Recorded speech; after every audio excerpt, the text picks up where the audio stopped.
ఒకటి, దేవుడు ఒక్కడే.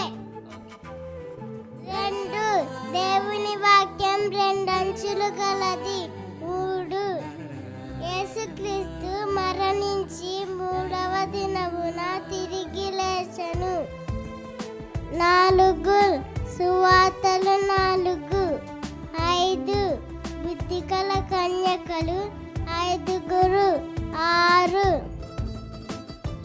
దేవుడు 6వ దినమున నరుని చేసెను. 8, 7, దేవుడు 7వ దినమున విశ్రమించెను. 8, నోవహు జలప్రళయంలో 8 మంది రక్షింపబడిరి. 9, ఆత్మఫలాలు 9.